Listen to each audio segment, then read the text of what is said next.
men use the image of female perfection to motivate themselves. And that's exactly right. That's precisely what they do. You see that in the Tom Sawyer story. So Tom Sawyer is about 12 years old, and he's still hanging around with his friends like Huck Finn.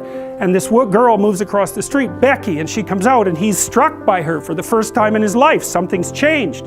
And the first thing he does is hop up on a picket fence and show off and balance in front of her. And he's saying, well, look at me, look at me. He's like the male bowerbird building something beautiful so the female will approve of it. And it's motivation. You know, and that's something that I think modern women don't really understand about men. They don't understand that, at least to the degree that males are uncorrupted and not bitter because of being rejected, they're doing everything they can to kneel before the eternal image of the feminine and try to make themselves worthy. That's the chivalry story, right? That's what you should encourage in your partner. So out of chaos emerges this first form. It's the feminine form. It's partly the form that represents novelty as such. So, and on one hand it's promise, on the other hand it's threat. That you wouldn't believe, and I don't know, because I don't understand the situation with women as well as I understand the situation with men, obviously, being a man.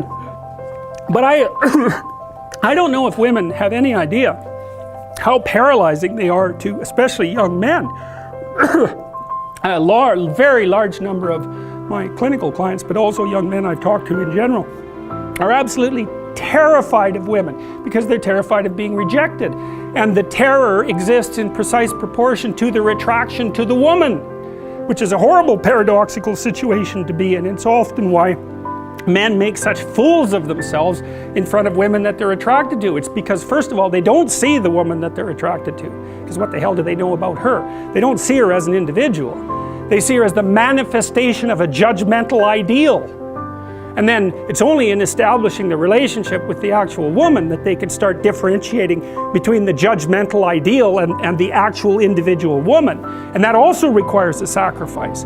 And the sacrifice is, you never can have an ideal woman. So to have a relationship with any woman, you have to sacrifice the relationship with the ideal woman, and you have to see the individual woman and separate her from the ideal.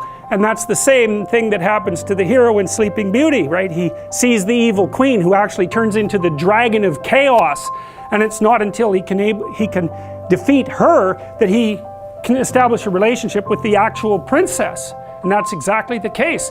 I had one of my clients who ran this men's group, which was quite interesting. One of the things they had the initiates do, which was very intelligent, was to go out and ask 50 women in one day for their phone numbers. Why? Politely, properly, you know. It was a game, but it wasn't a stupid game. And the idea was, get over your fear of rejection. And how do you do that? By encountering it continually and continually and continually, so that you're no longer paralyzed by this.